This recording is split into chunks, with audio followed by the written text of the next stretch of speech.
Hello and welcome to Haman Nature. I am Adam Haman, and I am joined this week once again by Bob Murphy to talk about a very interesting conversation that I highly recommend on Tucker Carlson's platform and YouTube channel, where he is talking to Bret Weinstein about evolution and all sorts of other fascinating things, up to and including solving the crisis in the Middle East, believe it or not. Um, Bob and I thought this conversation opened a lot of doors to exploring a lot of interesting concepts. And what they were talking about is so up the alley for the kinds of things Bob likes to talk about on his show, and Tyrone and I like to talk about on Haman Nature. So, yeah, this was a fastball right down the middle as far as things to cover and talk about on the show. So, this is great. You are going to love it. Please enjoy. Haman Nature, a journey in search of a peaceful and prosperous society with human nature as a guide. Led by your host, Adam Haman. Hi, Bob. Hey, Adam. Bob, I have great news. What's that? It's wonderful news. I've been really proud of these little collaborations you and I've been doing for the last several weeks, and our viewership is really growing to the point that have you ever heard of a fellow named Tucker Carlson? Yes. And have you ever heard of a fellow named Bret Weinstein? Mm-hmm. Well, those two guys are clearly tuning in to listen to what you and I have to say, because last week we got together and had a riveting conversation about theory of evolution and simulation theory, and like they wanted to dive in and coast in our wake. These two guys get together and they have a little evolution conversation of their own. So they must be listening to us. That's pretty great, right? I think we show them that it's acceptable, that you can talk about such highbrow issues and not lose the masses. Trailblazers, heroic trailblazers. That's us. So obviously I'm alluding to a conversation on Tucker Carlson's, whatever you call it, channel, network, his online platform thingy that he had with evolutionary biologist Bret Weinstein, who I am a huge fan of. And you shared this clip with me, Bob, and thought it was interesting for us to dive into and talk about. And boy, do I agree. Yeah, and let me just preface this, folks, by saying, like, you should really go watch the entire thing. Absolutely. We'll put a link in the description. Yeah. Should we play some clips for the good folks? Yeah, let's play some clips and talk about a very interesting conversation. Let me roll the first one here. Just want to confess a few of my positions so that your audience knows where I'm coming from. Okay. I do not believe that there is a creator in the literal sense. I am in no way hostile to the idea, but I've come to the conclusion that there probably isn't such a creator, because all of the things that we have been able to figure out about the world, things that we know are true because they carry a great deal of predictive power, have come to us through the principle of parsimony.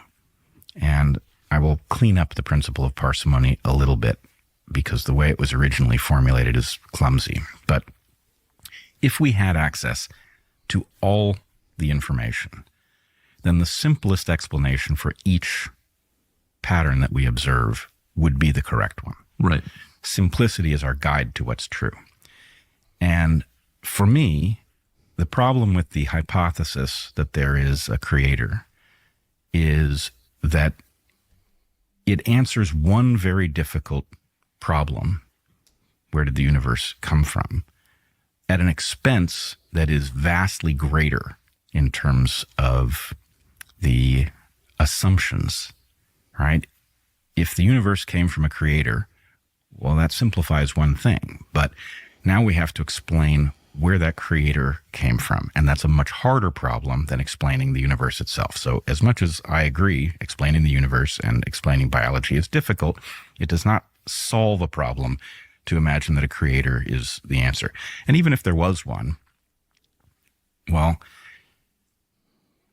maybe that creator was existing in a universe that was created by another creator, but eventually you're going to get to a place where you're going to have to reach for the only explanation we have ever come up with for where radical increases in complexity come from. So even if we, in this universe, are the product of a creator's work, ultimately that creator is going to have to have come from somewhere, and the only explanation that could possibly work is going to be Darwinian. So, again, I'm not saying that I know whether there is or there isn't, but I am saying that the principle that has allowed us to see all of what we can see, that has allowed us to build all that we have built, that principle is parsimony, and it suggests that this universe is not the product of an intentional creation. So the Hebrews explained it this way, and the Christians too, that the process is inherent in the description. So the creator is the force that creates and is not himself created. So in other words, God was not created. God has always been there, period. Right. And I see, you can make the question go away, but I don't know what that means. We don't have any example of such a thing. So No, we definitely don't, because everything apart from God is created. A lot there. Yeah, a whole lot there. You want to dive in first? Sure. And folks, Adam and I kind of agreed before we started going here that we were going to try to keep our remarks snappy because, we have a bunch of material to get through here. So you might have thought that I was going to dive into like what Tucker said or whatever, but my take on this, Adam, is I'm going to just challenge how Bret started that. He, saying all the things, I don't have the exact quote, all the things we know as true have come through the principle of parsimony or something like that. And he's saying things that have predictive power. And then he said something like, if we had all of the information relevant to something and we found, the pattern that predicted it all, the simplest explanation would be the correct one. And, Tucker just said, yes. And I want to say, no, why? Says who? I mean, I've heard of Occam's razor. I understand the idea that of competing explanations that had the same predictive power, the simplest is preferred. I get that. I'm not saying I disagree, but I don't think I would say that, if you have, a certain pattern and two different theories and and they have equal predictive power, the simplest one is the correct one. I mean, you could contrive some scenarios where, you could predict the simpler, or you could predict the outcome with a simpler thing that was wrong. You know what I mean? And there was some guy that he went through 9 different things and then said the dialogue, and you could say, no, the simplest explanation is that the line that came out of his mouth was the first thing he thought of, when no, actually he thought of 19 different things. And the way around that, like ultimately you'd say, but really if our parsimonious theory is wrong, it's because it would lead to a false prediction eventually. But you can never know that ex ante. So, Yeah, my ears perked up when I heard that too, and I decided that he was either misspeaking because he had like 5 things he wanted to string together. Mm-hmm. What would be the Because simplest explanation of his mistake? it also didn't make sense that, like, if you had all the relevant information, you hardly would need a theory, right? You just know everything. Right. So Right. I think he was just trying to make an appeal to our natural intuition that, in general, simpler explanations are more likely to be the truth than more complex ones. So anyway, just real quickly to finish my take on that exchange. And I like Bret too. I don't know if I said that, to endorse your liking of him as well, but I do too. So to the extent that it parts in this, I'm going to disagree with him. It's not because, oh man, what a moron.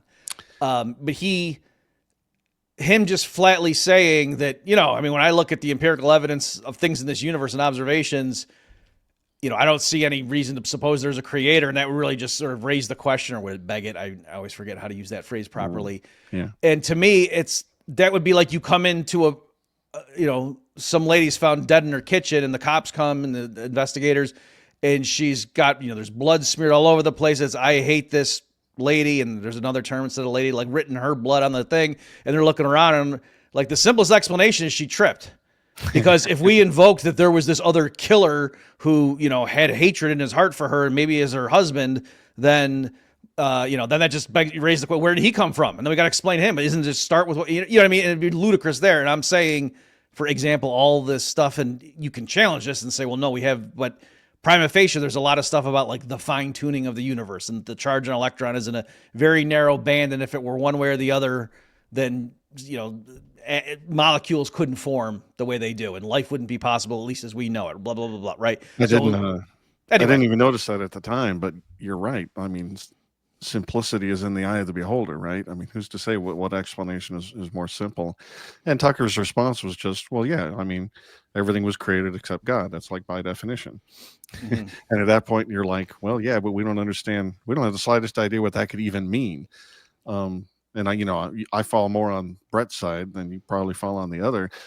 We're not going to play the clip, but later on in the conversation, he brings this concept up in reference to the many worlds hypothesis that explains quantum theory and how it works. Because there's a great argument: we don't understand what's going on. Is it that, or is it that the act of observing collapses the waveform of probability, and we don't understand that either?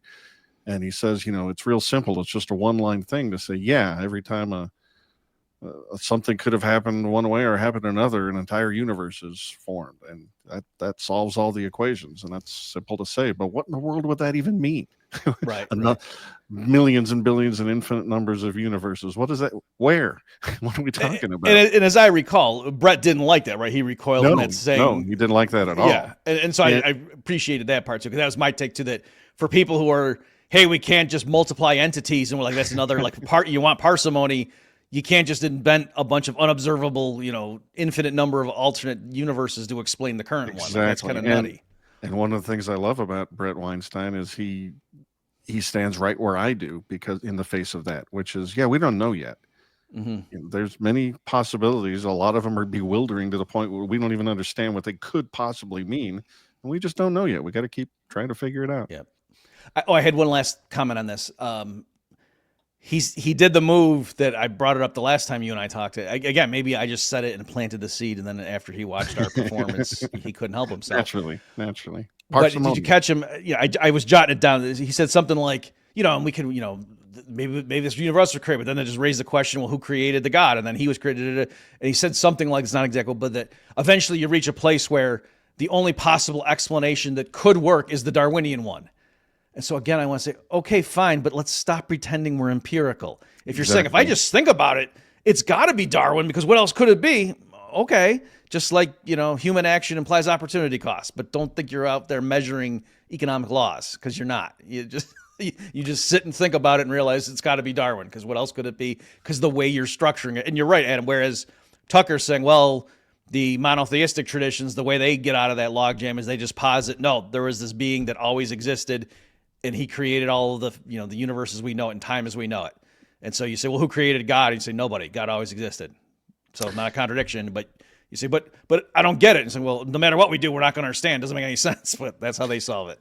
Yeah, two wildly different frameworks, kind of incompatible. And I'm more comfortable with Bret's, again, and the way I frame it is that it might not be Darwinian evolution that is responsible ultimately for the complexity in this world, but it's our best guess so far, right? I mean, we can see that it could work despite the holes in the theory and the things we don't know yet, and informational complexity and not enough time. But even with all those challenges, it's the only thing we know of without positing some unicorn. God did it. So if you don't want to adopt that frame, you don't have all the answers yet, and that's fine. But this is the only thing we know that could have done it. Yeah. I guess my comment on this is it seems like it comes down to worldviews and preconceptions, and yet people think they're arguing and, on a higher level. Well, what was so beautiful about this conversation is that it was a conversation and not just an argument. Right. Right. Two people letting each other see in good faith what their framework looks like and why they hold it. And all the more evidence that they saw us and they were like, wow, this is possible. Let's try to be like, right. They just said, what would Adam do? That's kind of their motto. Be the behavior you seek to see in the world, Bob, right? All right. I want to play two more clips back to back.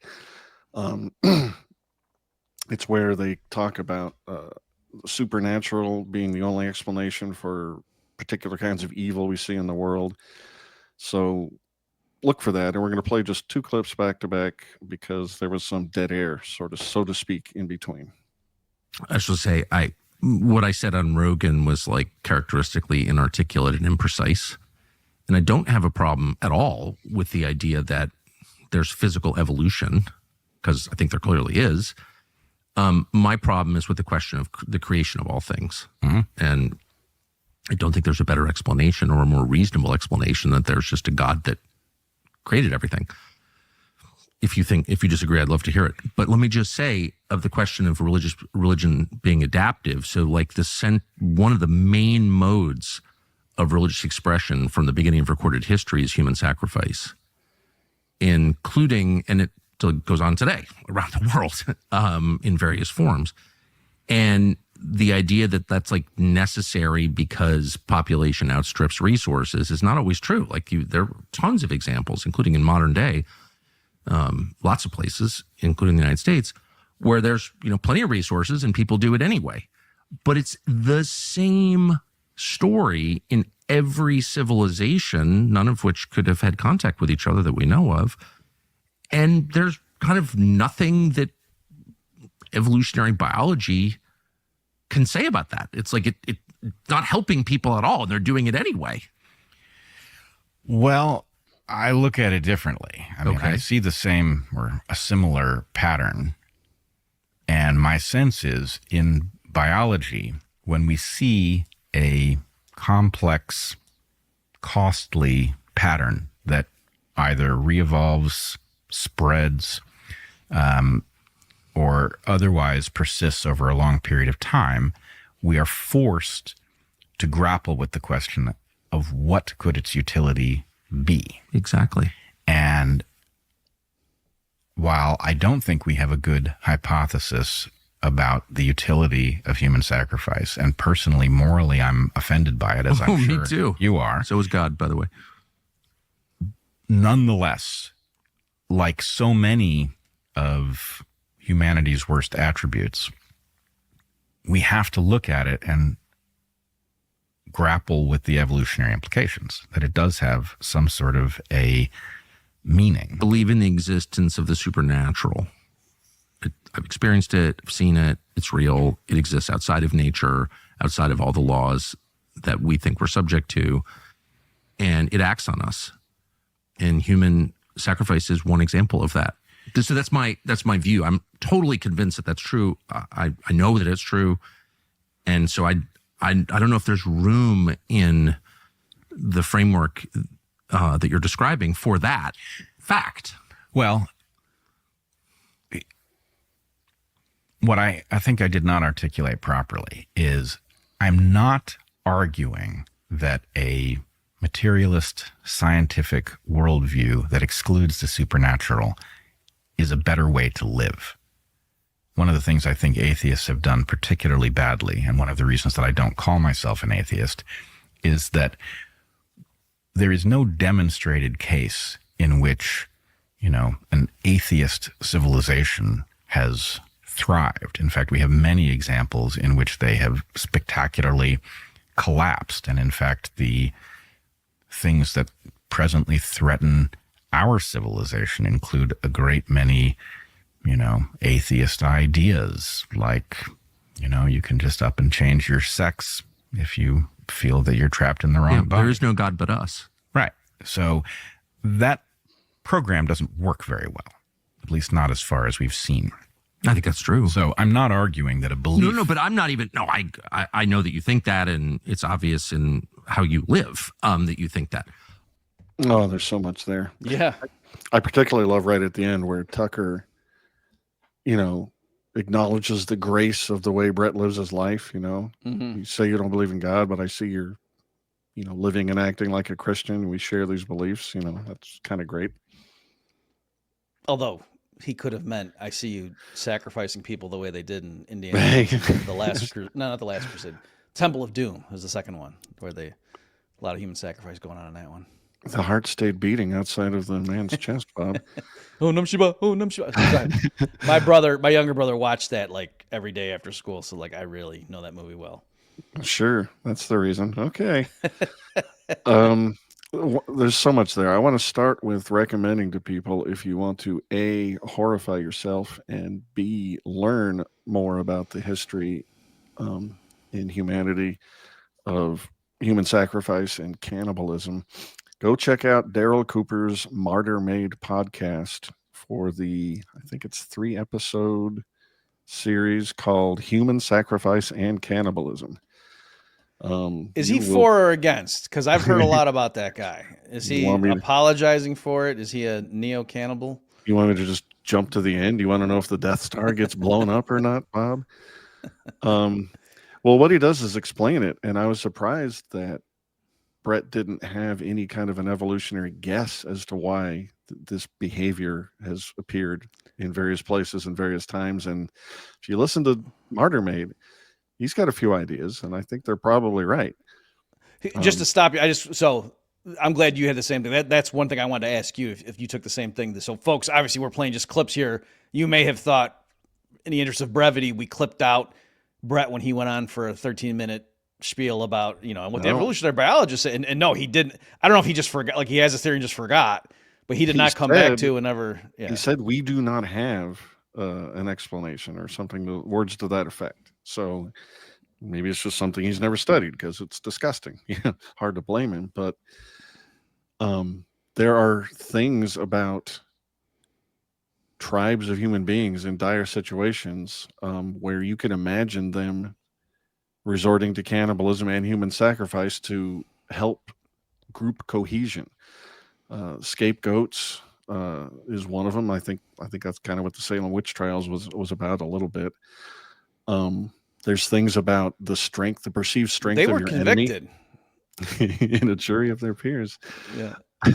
But I'm sorry to interrupt you, but did you see on Twitter when people were going off on the Trump,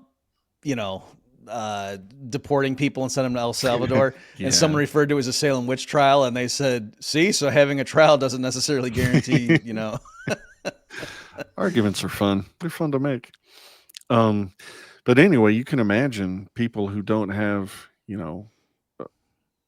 they haven't gone through the Enlightenment, they haven't found Christianity or anything. You can see why these people would come up with very horrific acts in order to satisfy group cohesion. And group cohesion, of course, has an evolutionary positive impact. If you can keep the tribe together and unified in one purpose, believing the same thing, maybe a human sacrifice gets you there. Maybe eating the flesh of your enemy will get you there and give you the fortitude spiritually to do what it takes to make sure that you survive and they don't.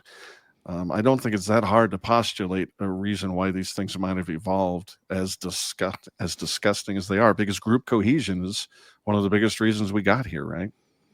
Yeah, and this all so the obvious thinker on this is Rene Girard, and so in our circles, David Gornowski has been. Do you know who he is?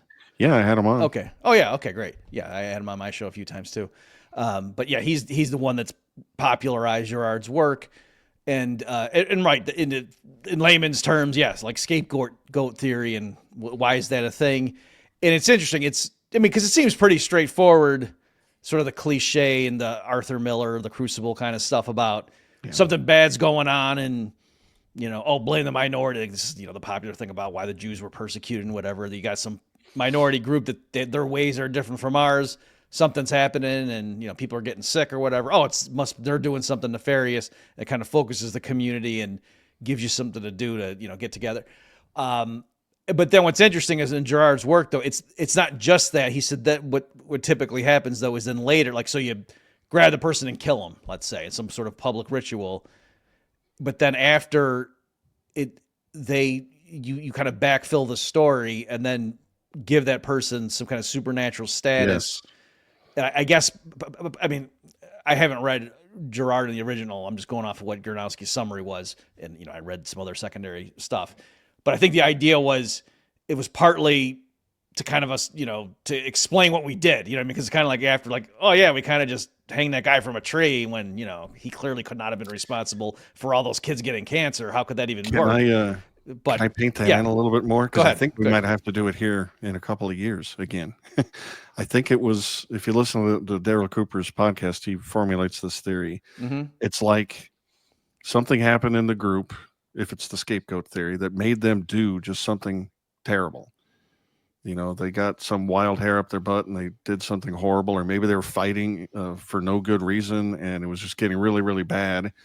And so they came up with a scapegoat that was the reason for it. Must have been some witch. You kill that person, and then through that act, the group achieves a catharsis, and they can say, Mm-hmm. "Well, that's over. That put an end to it." And then you retcon your history to make it all make sense, which is basically what you were saying. But I think it relates to now because what we just went through with COVID and all this identitarian politics and racism and sexism and this trans lunacy.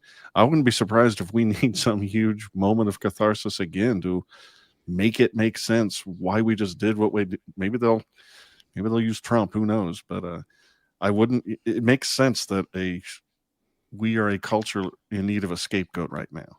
Oh, maybe make it Fauci. He's pretty old. Yeah. Yeah.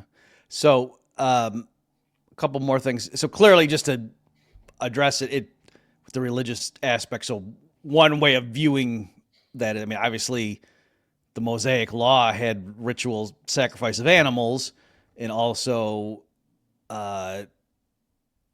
God, gives Abraham his son and then famously tells him, okay, now you're going to go up on the mountain and sacrifice him. And then at the last second stays his hand. A lot of people don't like that story. I get it. But the point is, God is asking, to show, I mean, God knows in the story, if you things are all fairy tales, fair enough. But in the logic of the story, God knew that Abraham was going to obey him. So the point was not for God. It wasn't a test for God to see, let me see what would happen here. Like he would have known either way. But I think it was also for Isaac's sake that he realizes, whoa, my dad seriously believes in this stuff. Like he's not screwing around.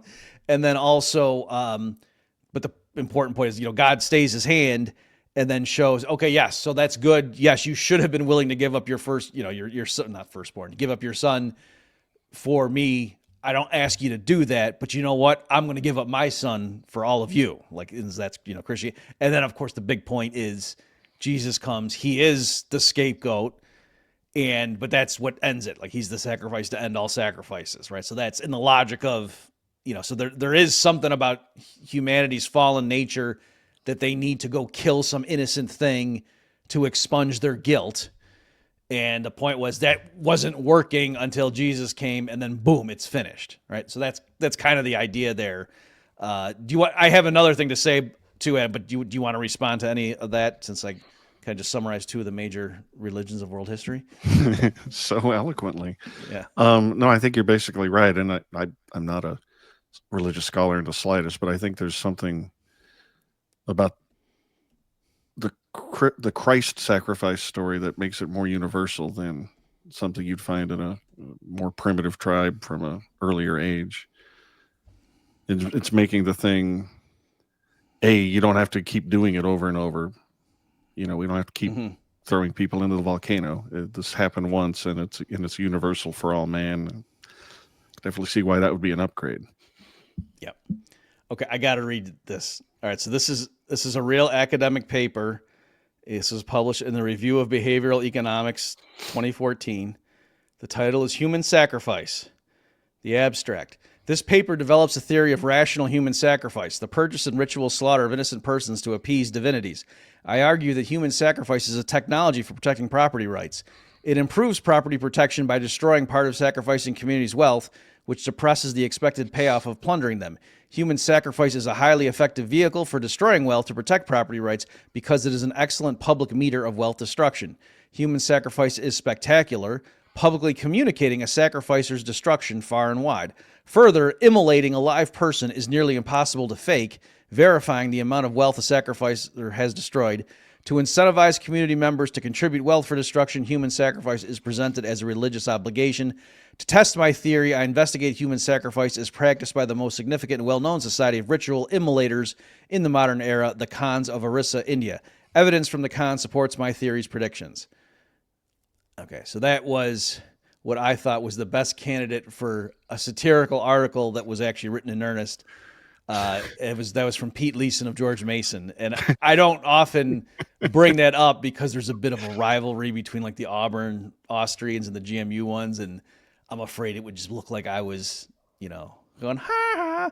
But when I saw that paper, I was like, "Are you kidding me?"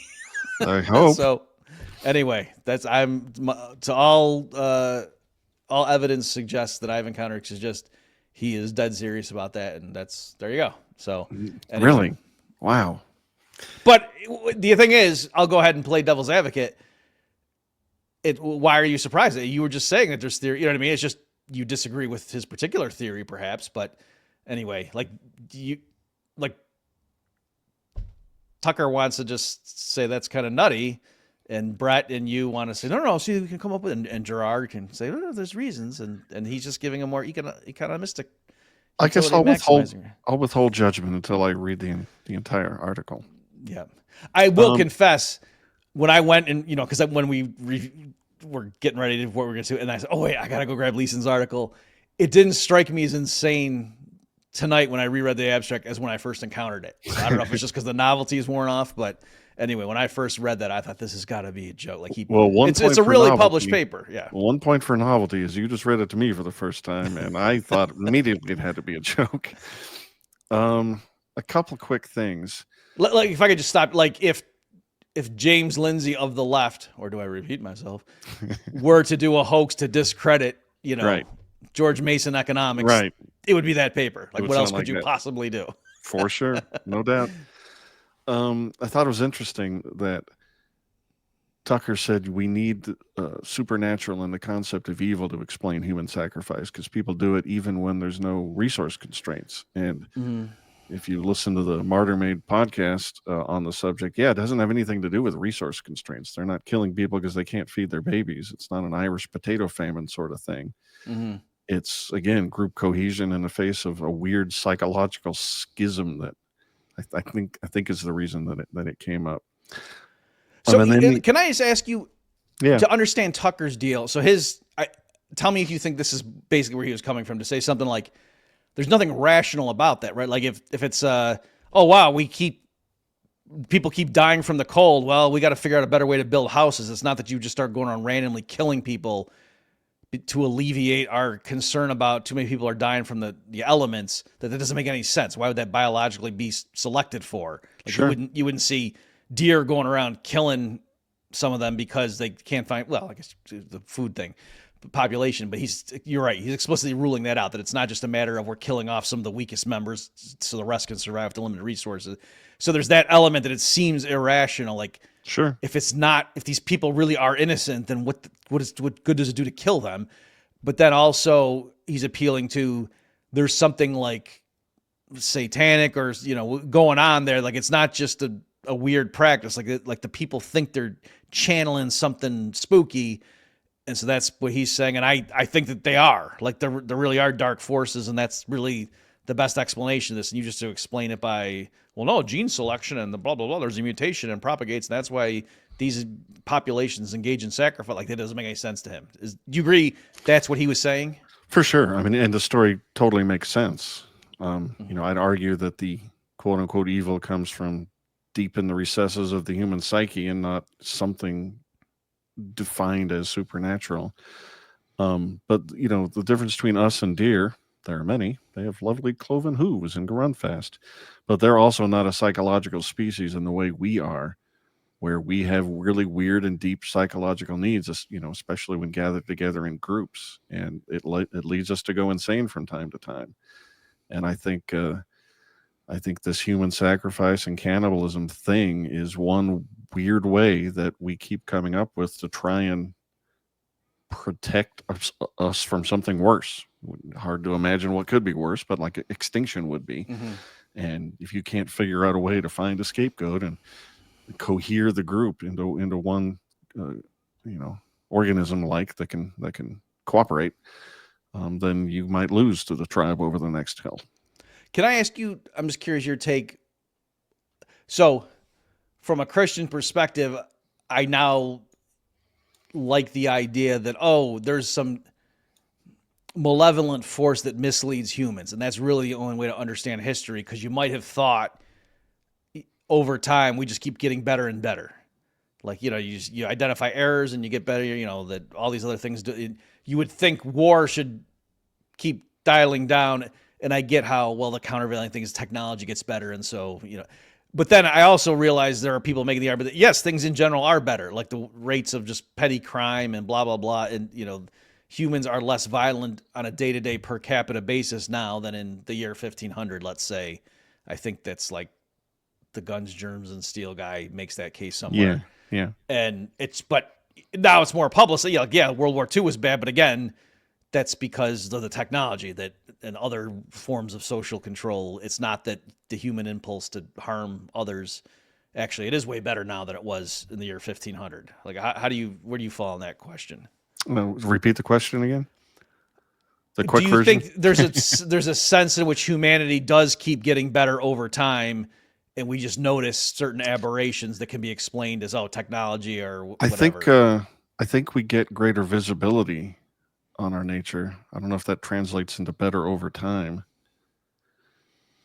But also I'm saying, like, if there weren't a devil manipulating us and seducing us to the dark side, you might have just thought people should get more moral in general over time. Oh, no, I don't think we necessarily will get more moral over time.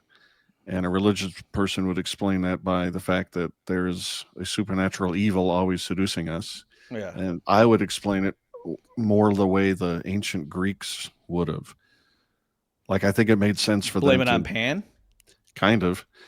I think it made sense for them to make, war a deity, and to write stories in which people get possessed by that deity and get possessed by other deities when they, or enchanted by them or inspired by them when they do courageous things. Or I think we have an ability for our inner psyche to make us do things that are horrific to our cohesive rational self. And I don't think that's ever going to go away. I think as we get more scientific understanding, we can see what's going on and maybe come up with institutions and mechanisms and education by which we could bob and weave. And it's part of why raising children correctly is so important. You've got to integrate your personality such that you're not a psychopath. And if you don't do that, then you're going to be a demon walking on the earth. That's how you're going to be perceived by anyone religious, and I'm fine with that phrasing. So getting more technological advancement doesn't save you from that. Our psychological demons are always going to be with us.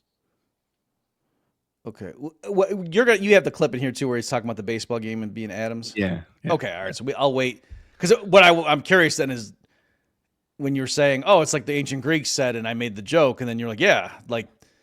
So that's a supernatural explanation. Like you said, no, it's not. What Tucker says, it's no. There's a bunch of gods, and they're. No, what I'm saying is, I don't think that's literally true. I'm just saying that's a useful narrative for understanding what's going on. If you didn't know what psychology was, if you didn't have any idea about what was going on, right? In the brain. So I'm sorry, we can move on from this. I'm not trying to do a gotcha. I'm genuinely asking you. Do you think prima facie it is a bit awkward for a naturalist worldview that you would think humanity should just keep, over the course of 50-year stretches, kind of get more and more moral, and then, eventually we're going to colonizing space and whatever, and we're like the Federation of Planets, and the humans in Star Trek are pretty good. No, I'm optimistic about humanity's future, and I do think we will get better and better and better. It's just not that these things just won't ever absolutely go away. In my perspective, we evolved from these weird ape-like creatures that were hugely destructive, and that we still have that in us. Do the apes immolate themselves, or they didn't develop fire, so they can't?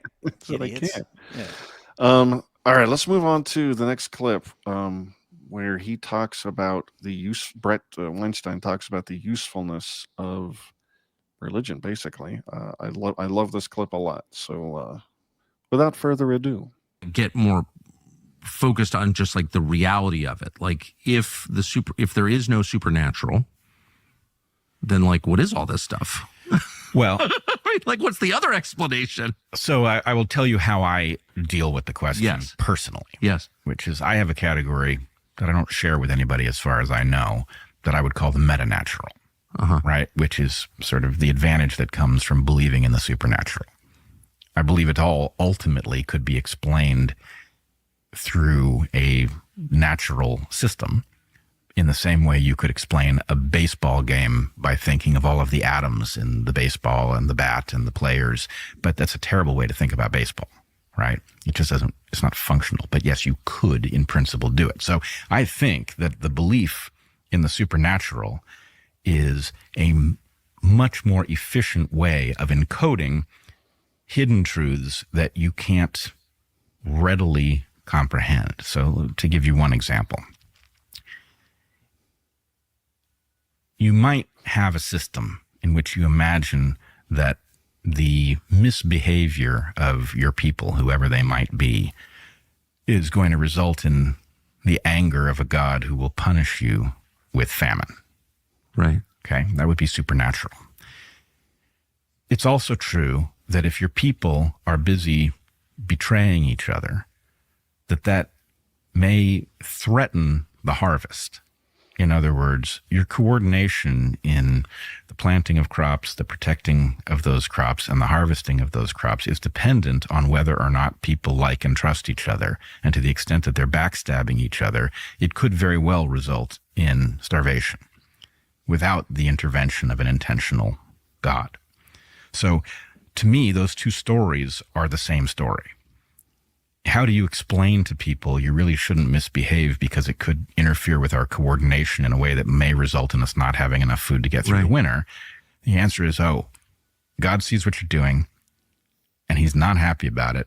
And when God's not happy, starvation is highly likely, right? So the metanatural is the category that allows the reconciliation of the efficient narrative description of this process with the difficult to spot deeper physical I think connection. I think that's. I mean, sorry, Tucker, didn't mean to cut you off like that.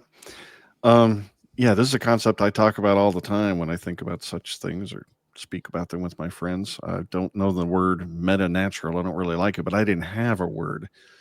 But I think it's great to have a system by which you can transmit complex ideas, or at least the way to behave, from wise people to the laity, embedded in narratives that are easy to understand and easy to say, easy to uptake, so that a person doesn't have to study game theory or even have invented it or understand the deep moral.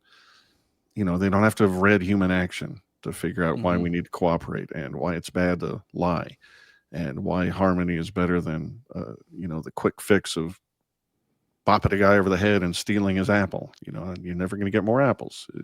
You get more apples the organized way, the harmonious way.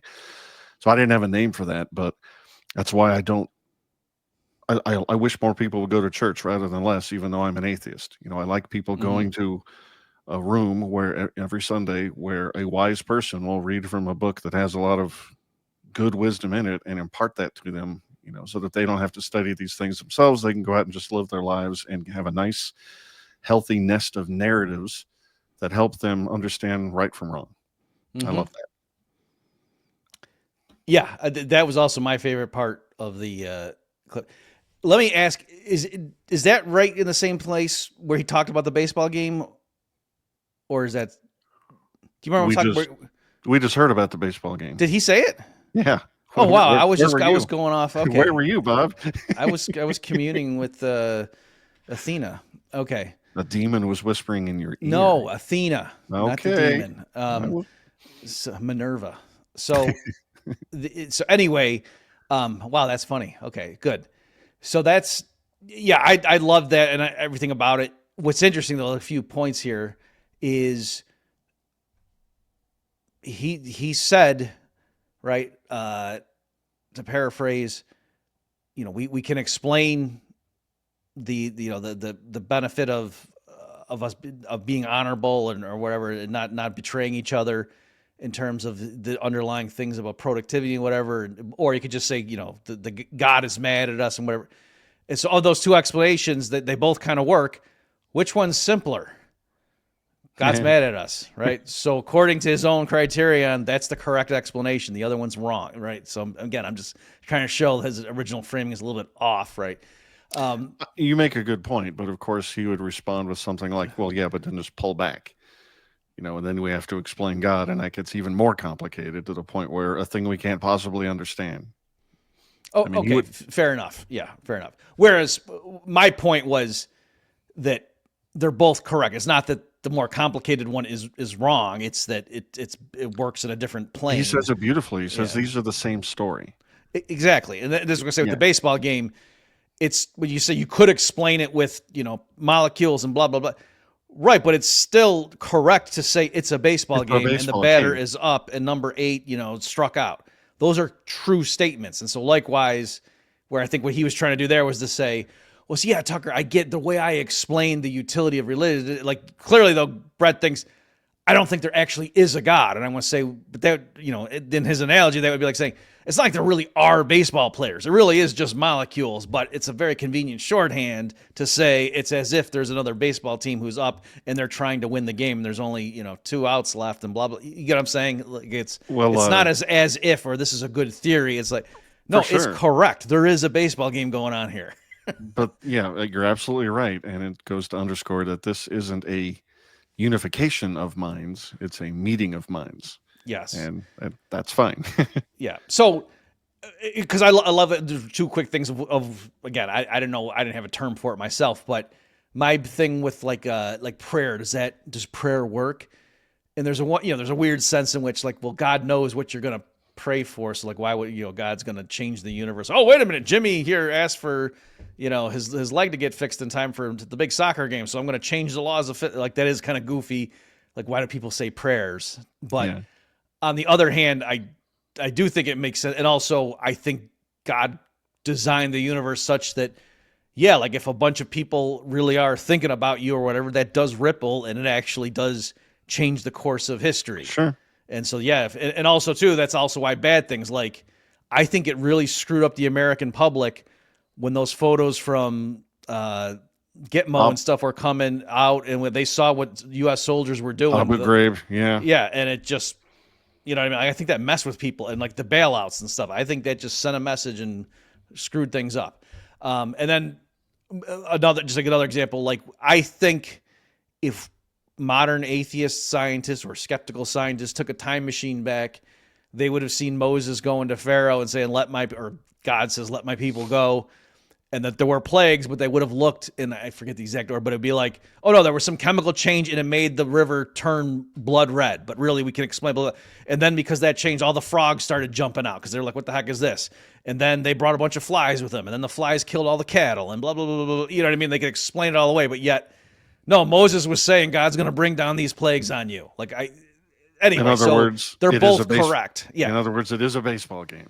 Yes, that's what I'm saying. It's not just like, wow, what are the chances? But no, it's not that there really was this God thing giving Moses the words to say. It was just blah, blah, anyway, you get the point. Yes, you anticipate. I'm saying it's not enough to explain away the baseball game by saying ultimately in principle it's molecules and blah, blah, blah. It's a shorthand. Like, no, there really is. So anyway, I love what Bret did there, and I think that's great.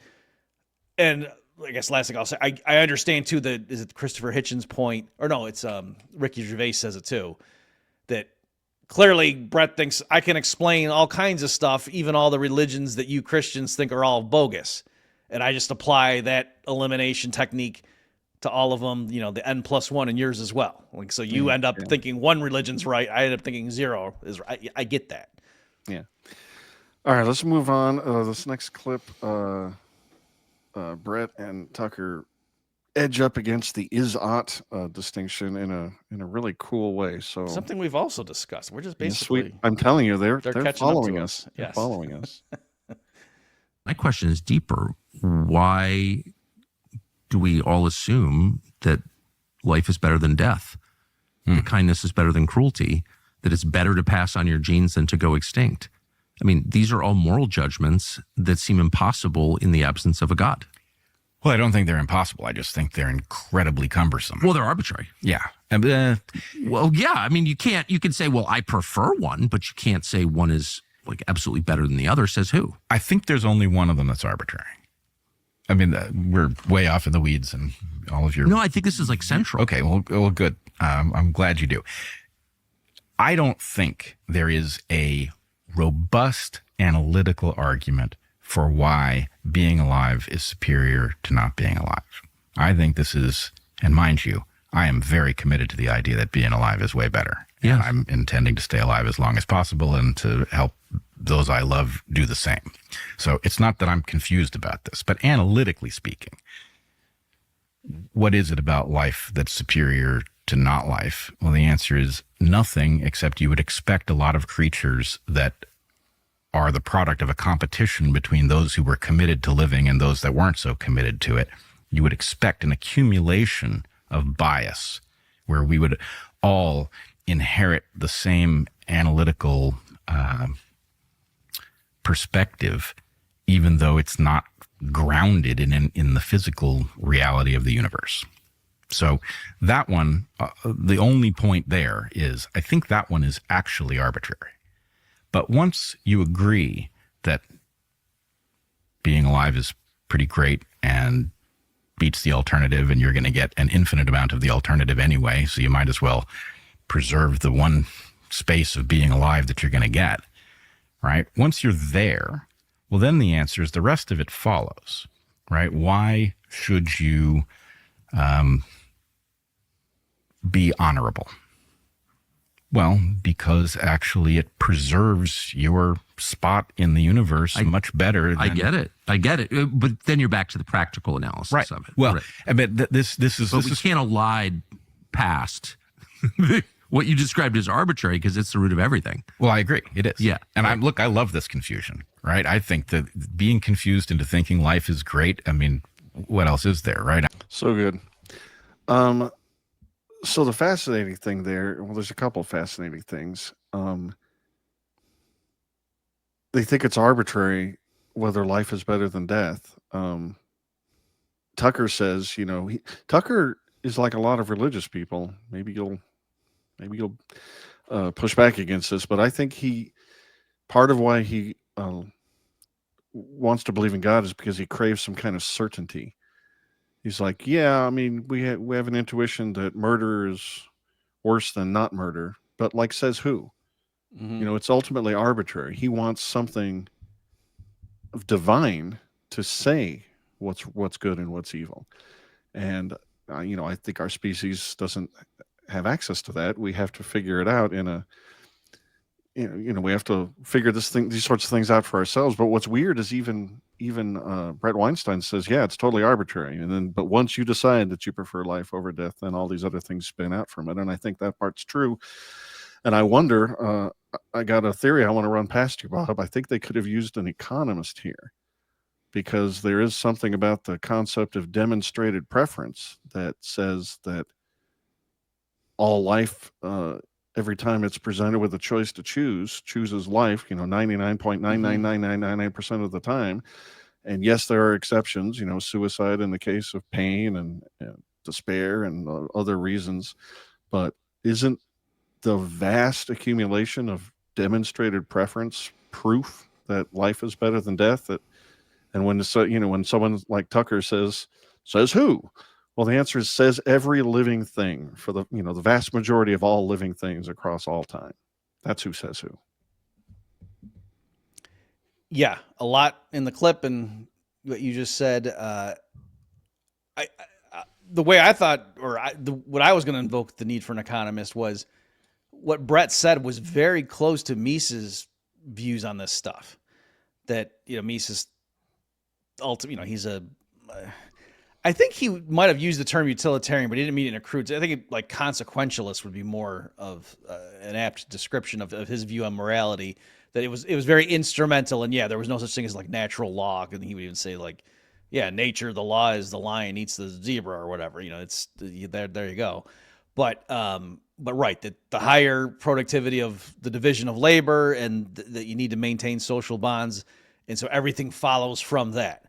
But ultimately, he said if you preferred destruction to prosperity, and you didn't want to reduce childhood mortality and stuff like that, then yeah, I couldn't prove to you that you shouldn't be a socialist. But given that you have these these goals, blah blah blah, it all follows. So that it was very similar to that. Yeah, I get what you're saying, and I also agree with you with Tucker. He likes to have very certain, when they were saying, oh, I'm against human sacrifice, he goes, so is God.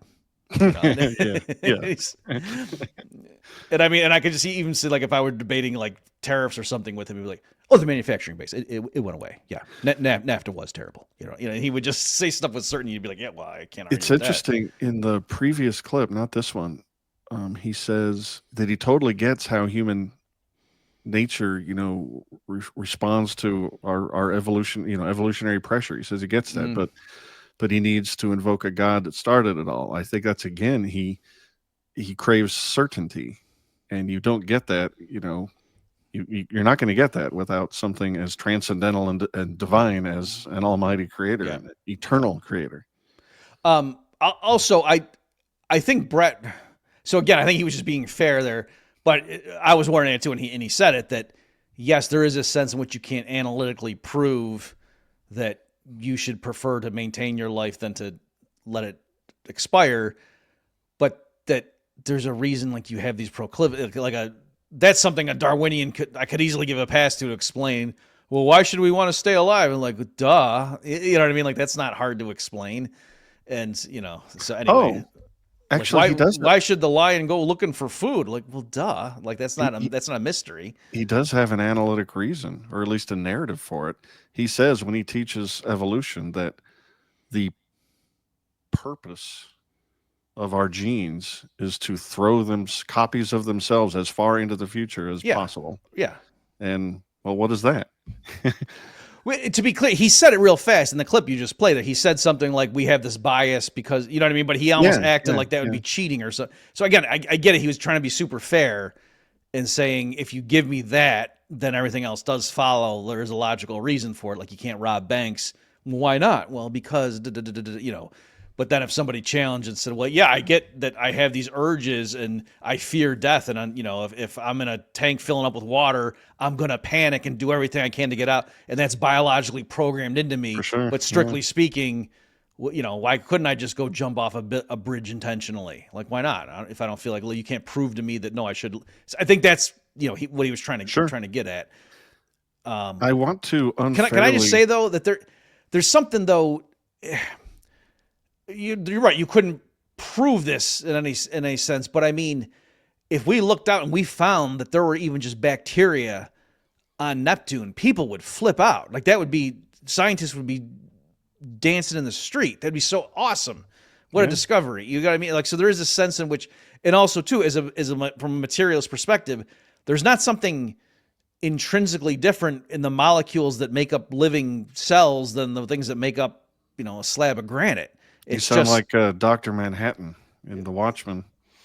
He gives that exact, he's trying to poo-poo life on Earth. Well, strictly speaking, there's nothing. Okay. Well, I guess I'm trying to explain the meta. I would have to go review that. I certainly would not have killed the guy, the Rorschach. Rorschach at the end. Yes. And also, his treatment of the Vietnamese, I don't think he didn't like that at all. No.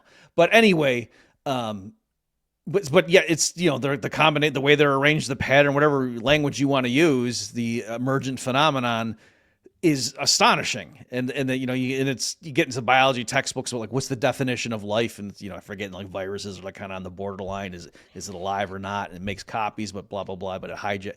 So anyway, I'm just saying there is a sense in which a living thing, a clump of matter that is alive is amazing and miraculous in a sense. And then there is a sense in which, when it dies and it's inert and it's just, decomposing, that it's a lot that's not generating new interesting things. And then certainly at the level of humans, you can do a whole lot with a group of alive humans than you can with their corpses, right? Play a baseball game. With the you'd be more like a soccer game. Oh, you mean with the alive ones? Yes, gotcha. We're doing great, and I think we're actually going to get through all these clips. Before we move on, though, I want to unfairly psychoanalyze Tucker Carlson in his absence and without a degree.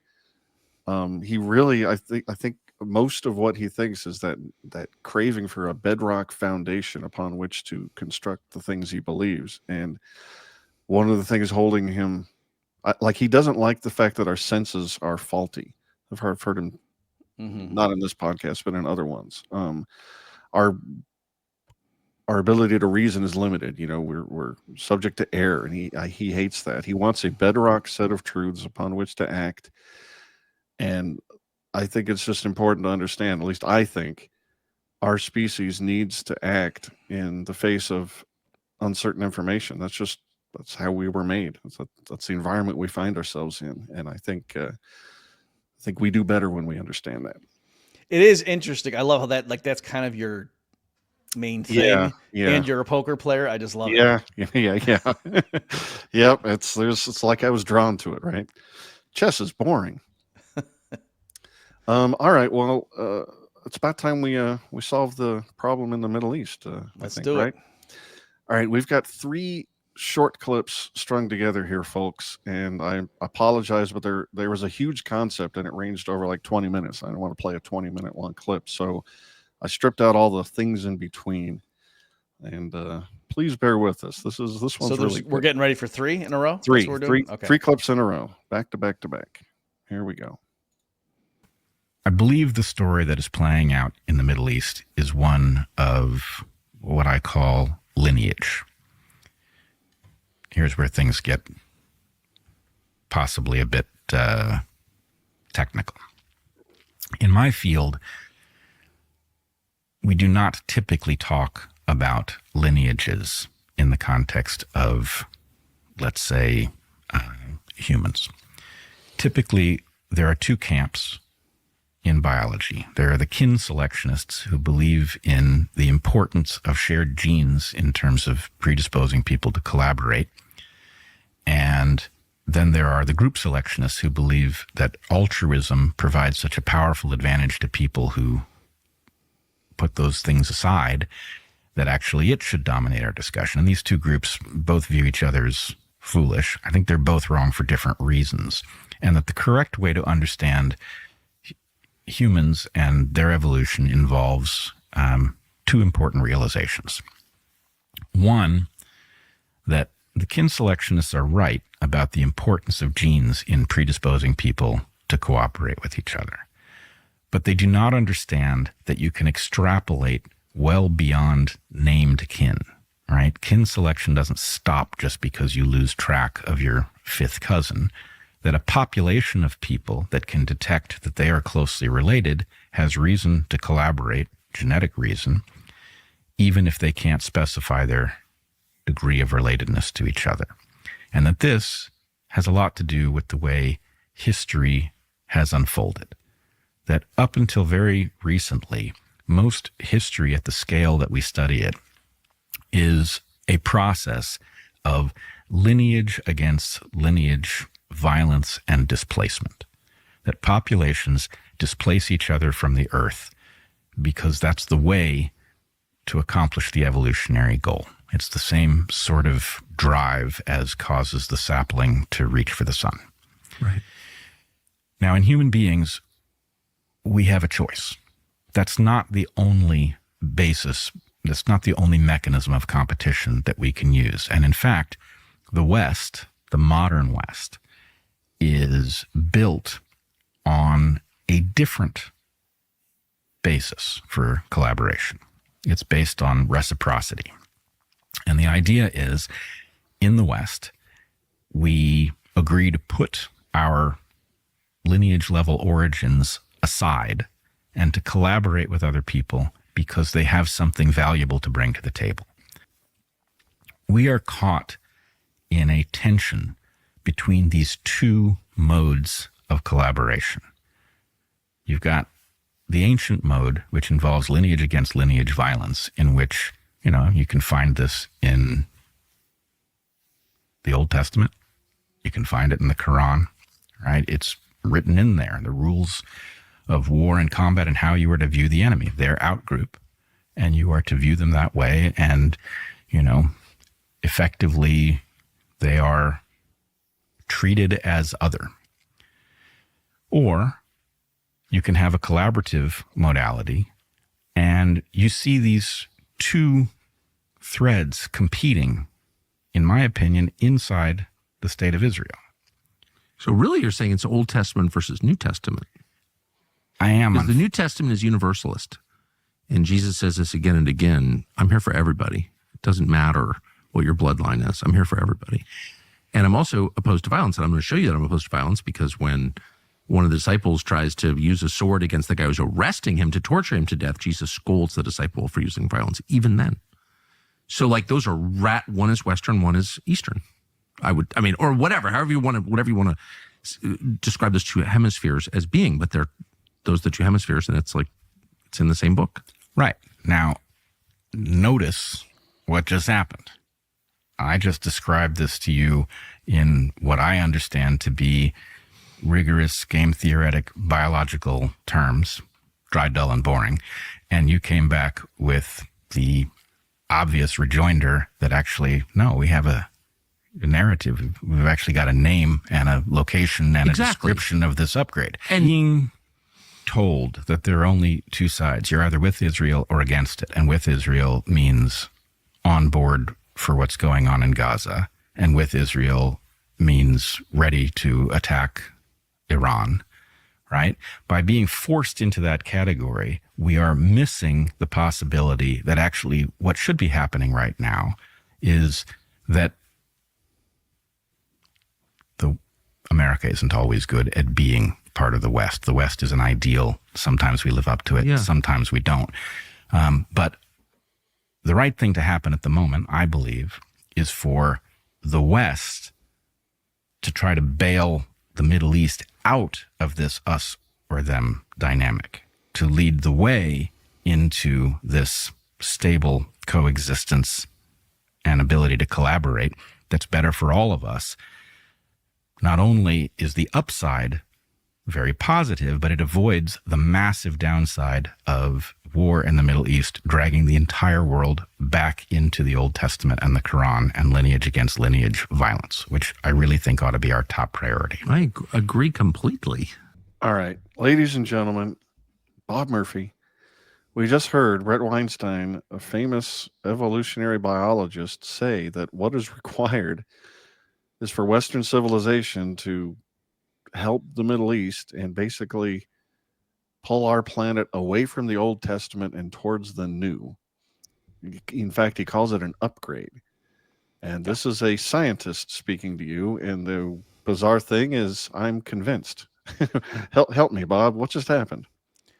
Well, yeah, it was interesting. So I had told you, make sure we include the clip, because I don't want to say basically what he said was, and people think I'm grasping that. Yeah, when I watched it, I was kind of stunned that he explicitly. So I guess it was Tucker chimed in and then threw in the New Testament part, but clearly, yes, what Bret was saying is that the Judaism and Islam are wrong, and Christianity is an improvement. And I don't think he's going out on a limb to suggest that Western civilization has, a few core pillars, and one of them is Christianity. Yeah. So this is funny because that was part of my upbringing. Oh shoot, was the guy's? Is it M. Stanton Evans? Let me just use it. Let me see. I don't want to say that. I think the book's name is "The Theme Is Freedom." What's this guy's name? Yes, M. Stanton Evans. Wow, that was like when you I know my phone number from when I was 13. Like it was one of those deals. So yeah, this is when I was an atheist, but I was into Austrian economics and stuff. So this is like high school. And one of the books I got was "The Theme Is Freedom" by M. Stanton Evans, and he was arguing that to explain the rise of Europe and how is it that the Europeans went around and subjugated the world and not vice versa. And he rooted it in Christianity, and that, the respect for the individual that flows out of the New Testament. And that's the basis for what we now think of as individual rights and all that, blah, blah, blah. And yeah, there was the Inquisition. Okay, so I remember when I read that, I just thought that was preposterous. And at the time, I thought, oh, this is such whitewashing. No, it was rationalism. It was, the Renaissance and Enlightenment and this kind of thing. And are you kidding me? The Inquisition's going around torturing people and heretics and what else? So I totally didn't believe that at the time. And then now, as you can imagine, I am more sympathetic to that perspective, Adam. Yeah. So what's funny too is a lot of the, like the classical liberal types, like the intellectual dark web people or whatever, from when they first were up and running and they wanted free speech and hey, we should be able to say what we want. And like, it is funny how they had such natural allies with like American evangelicals, even though many of them were explicitly atheists, and even like Jordan Peterson defending theism wasn't, really a devout theist. He was kind of like playing with it intellectually. So anyway, I do think there is that affinity, and yeah, it was just repeating myself at this point. I was surprised at how openly Bret just tiptoed up to, what needs to happen. He sounded like Ann Coulter. We should invade their countries, replace their leaders, and Christianize everybody. He didn't say the invader. He didn't quite say that part. Yeah. There's a bunch of cool stuff in there. For one thing, describing the behavior here in lineage terms, evolutionary lineage terms, it explains another bizarre behavior, which is the suicide bomber, right? Yeah. I mean, how in the world can that help propel your genes forward into the future when you're just going to go and blow yourself up along with a bunch of the out group? And it makes sense if you think that the piece of my genes that are in my kin, they're more likely to survive if I go to this horrible thing into the future. And yeah, can we just pause on that to make sure people, like with the kin selection and all that? So the idea is, like, how could it ever make sense from an evolutionary perspective that, the proverbially the guy jumps on the grenade kind of thing? And in general, right. Like, do we see that? And so the idea is right. And this flows, I mean, it wasn't his thing, but Dawkins, the selfish gene, kind of, crystallized this approach and say, really, it's not that the organism wants to survive. It's that, or even that the organism wants to reproduce itself. It's strictly speaking, look at it from the perspective of your genes making copies of themselves. And then that's really that, looking at it through that analytical lens unlocks a lot of these mysteries. And then that, so yes, if there is a gene that predisposes, like, a gene that makes you just want to go jump off a cliff. And that's also why the lemmings is Walt Disney made that up. That doesn't make any sense. Why would they do that? That's stupid. Right. A gene that just makes you want to go kill yourself per se, why would that gene persist? But a gene that makes you willing to lay down your life for 4 of your kids that are 13 years old or older, that totally makes sense, right? Because then your kids, there's a 50% chance each of them has that gene. So by doing that, if you allow them to live, then that gene now knows, oh, I probably made 3 copies of myself. And so that totally makes sense. That's a good deal, right? So anyway, stuff like that's where you can play with it. Yeah, it's a really interesting instance of the well-worn phrase, acting for the benefit of something bigger than yourself. Mm-hmm. Jumping on that grenade, that's much better vision than blowing people up in a cafe with a suicide vest. But, in a sense, a person doing that is acting in the interests of something bigger than themselves, their genes distributed amongst their 150 closest kin. And then Bret's point is that Western civilization comes along based on a bunch of things, but, he mentions reciprocity. And then all of a sudden, if that works, lineage becomes less important. The in-group expands, violence decreases, cooperation expands, we get wealthier. It's a beautiful thing. I mean, but what do you think? I mean, do you think he's trying to push too much into too small a vessel, just calling this an upgrade from Old Testament to New? How do you like his framing? That's one sentence that explains a whole lot. Do you think it fits? Well, I mean, I think for sure, I'm a pacifist. I think violence is overrated and that it's seductive, the way the dark side of the force is, and that you think it's going to solve a bunch of problems and it doesn't. Yeah. And a lot of this too, flowing out of the Misesian worldview, that there really isn't a conflict, that whatever your goals are in general, unless you really have this deep-seated hatred and you just loathe the very idea of this people over there existing. But in general, the fact that there's people over there, that's not a threat to you. That doesn't, in general, their existence is going to allow them and you together collectively to exploit natural resources and specialize in trade such that you all have a higher standard of living than if you wipe them out. And this, I maybe we got into this in previous ones. I can't remember, Adam, but like it was an upgrade to when you conquered somebody to just enslave them and just say, oh, we're not going to wipe you out. We're going to leave you alive to till your fields. And we're just going to periodically get tribute from you instead of wiping you out. Cause then we would have to go till your fields and blah, blah, blah. That's a pain. We don't have enough labor. And so, and also too, like the Old Testament, my understanding is that was, and this would fit since I think that it was God doing that too, that the Mosaic Code actually was an improvement. And for example, an eye for an eye and tooth for a tooth was a limiting principle. It's a limiting principle. Yeah. The point wasn't go around and get vengeance on people. The point was right now, you bloodthirsty savage, someone takes your eye out, you want to go kill him and his whole family. No, you can't do that. That's not proportional. Right. So anyway, and then of course, I would say Jesus then, like, there's a reason he came to the Jews, right? Sorry for some of the people on social media that don't like that. So anyway, and there was something too about, I don't think we didn't have in these clips, right? But Bret got into like the father son. I was just narrative. about to mention, and it was amazing. Yeah, he phrased it as a difference in the framework of the perspective between the father and the son. Yeah, and he says we need to follow through with the installation of that upgrader. And by the way, and he wasn't, if I recall correct, he meant that more generically, like to say just in general, like the current generation passing on to the next, and how.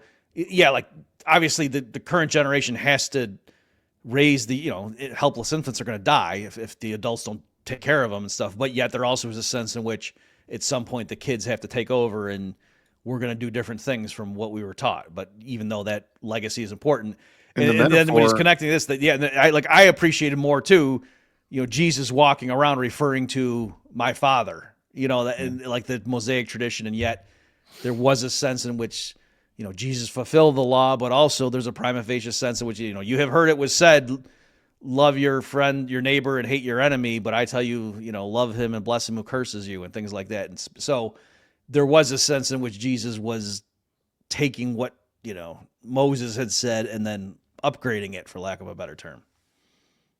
Yeah. I mean, in my silly atheist head, it's all narrative and mythology, but I am attracted by the notion that the Old Testament is paternal lessons given to a small child to keep him from doing really, really bad things. And that the New Testament is more like demonstrated for an adolescent, something more like about the proper way of being or something like that. One way I summed it up, I said it better. I'll try to, this is the gist of it, but I said it in a cool way. But it was something like, in the Old Testament, God listed all of the rules for living perfectly. And then in the New Testament, he became a man and said, now let me show you how. Yeah, like that. Yeah. So it's all pretty simple. We'll just send him an email over there in the Middle East, right? And it'll be all done.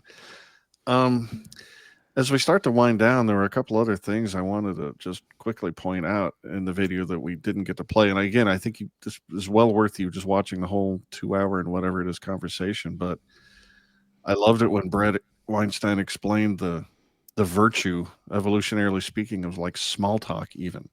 Mm-hmm. Like, why is it that over and over in human history, we've got this custom where when two people meet, or especially two strangers meet, hey, how you doing? Nice weather, isn't it? Mm-hmm. What do you think's going to happen with the blobbity bloobity blah? And it all seems so stupid, and yet we all keep doing it. Mm-hmm. And he's like, no, it serves a perfect function. It's a psychopath detector. Mm-hmm. Is this person playing the same civilizational game that you are? Do they know the lingo? Do they know the norms? Can you turn your back on them? Or do you need to shuffle away and reach for a hefty rock so you don't have to crack him over the head or something? Yeah. It's a way to, it's like a quick acid test. Are you one of us, or are you something else? Something like, because you can get weird responses to how's the weather, right? And you'll know you're dealing with a serial killer. Yeah. It's like Louis Armstrong said, when you say, how do you do? They're really saying, I love you. I love you. Yeah, it's true. Oh, Yeah, I did really like that. And I thought there was some other angle he had on that too, but now it escapes me. But because, yeah, they got into some stuff too where Tucker was like, I mean, how do we just know? Like sometimes you just know there's something, they're 100 miles away. And, oh yeah, and he got into the intuition. Yeah, Tucker was insisting that that's God telling you or something like that. Or at least they're supernatural. Yeah. Right. And Bret was trying to come up with all the weird things that we know before it bubbles up into our neocortex, and the narrator in our brain that we identify as ourselves says, I now have a thought and I think danger is coming, we must run. Mm-hmm. And he said that very, very eloquently, and I'm not going to be able to reproduce it. It's worth going and listen to that conversation. Yeah, and he went so far as to have because Tucker was, I don't know if Tucker said he's experienced this personally or he's heard people tell stories where he didn't think they were lying about, you're on a road trip and all of a sudden you just know that your 18-year-old kid got in a car accident or something. Like you just know.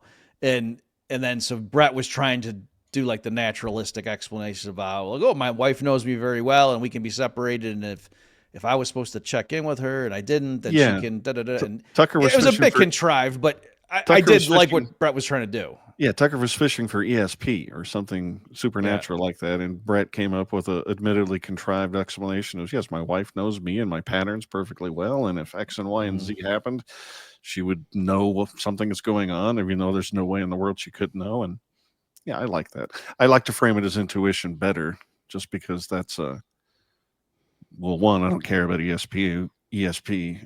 Two, I like the if you think these things can only come from God whispering in your ear, it's nice to say, well, it could be something else. It could be these intuitions coming from parts of our brain that are a lot deeper than our consciousness, which, as he says in this conversation, is very, very new on the scene, evolutionarily speaking. Until our species came along, there was nothing like human consciousness. It was, whatever it is to be a bear or a deer or a wolverine or whatever. Which is interesting. I'm toying with sharing an anecdote now that I said this. I have to. What's funny is what's making me hesitate is not because I'm worried about atheists making fun of me. I'm worried about Christians lecturing me. And so here's the story: is that sometimes if I have a moral dilemma, I will pray and just say, all right, I'm going to just open the Bible. And if there's something you want me to know, then you just lead me. And it has happened on at least, let's call it 7 occasions where the verse that I'm just, quote, randomly opening up and reading is so intricately tailored to give me exactly the answer in my that it freaks me out. And you ever try it with a fortune cookie? No.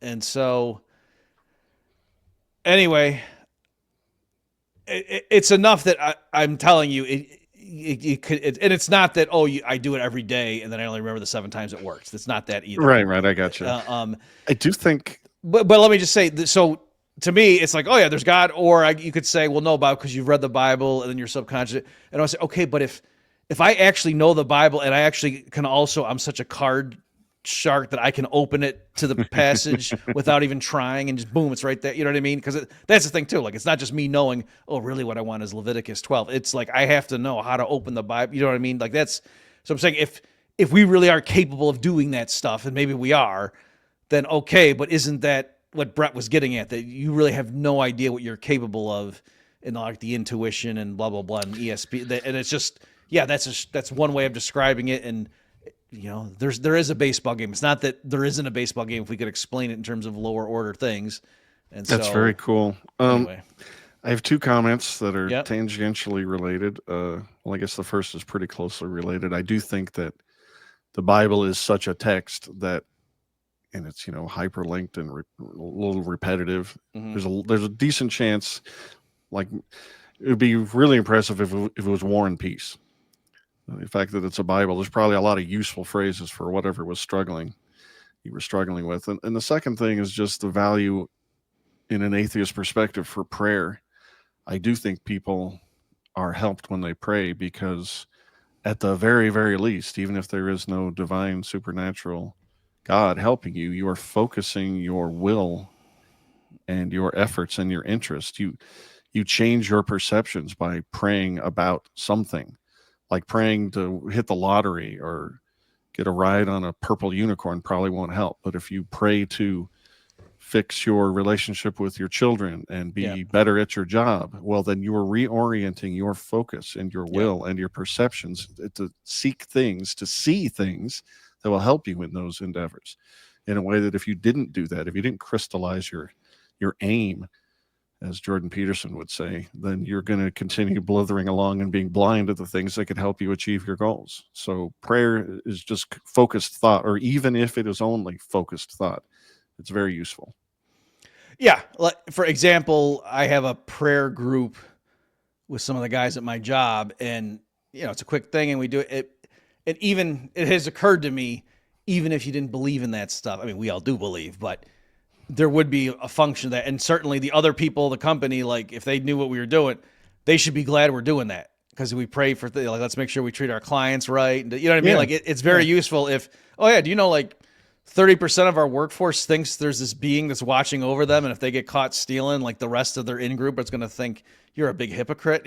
You know what I mean? Like that's an extra layer of, that's so good. We don't want people thinking, well, if I could get away with it, I would embezzle from the company, So anyway, or overcharge a client or something. If I thought I could get away with it, why not? Yeah, absolutely. Yeah, well, I think we did pretty good, Bob. We're under an hour and a half, and we got through all the clips that we gathered together. Solve the creation of the universe, baseball games, and peace in the Middle East. Now, I went through that video and pulled out all these clips, so I'm going to leave it to you to write the email to Tel Aviv and whatever server is still standing in Gaza to solve that Israel-Middle East thing. I'm getting close in my Bible commentary to cover John 3:16, so I'll just send them that one. That's what that's all about. Yeah. I never looked it up. All right. Well, this was awesome, Bob. Anything else you want to tell the good folks? Let me say, in case people think, what are you pulling your punches with the Quran? I honestly do not know enough about Islam to comment on that. So it's not that I'm just tiptoeing over that. I just, you know what I mean? Like, 'cause basically it's not like Bret was saying, Islam and Judaism both need the upgrade. And I kind of just talked about Judaism. Yeah, I'm not Muslim, so I think they're wrong, but I don't know enough to comment on the particulars. Yeah, so I just want to mention that. Well, please go to Haman Nature, Haman nature.substack.com, or my YouTube channel for the show notes and video links. You can also find them at bobmurphyshow.com. I'd like to thank you, Bob, for another great episode, and thank our listeners for tuning in, including Tucker Carlson and Bret Weinstein. Welcome to the family, guys. Hey, guys. Don't be strangers. We'll catch you next time, guys. And thanks, Bob. Thanks, everybody.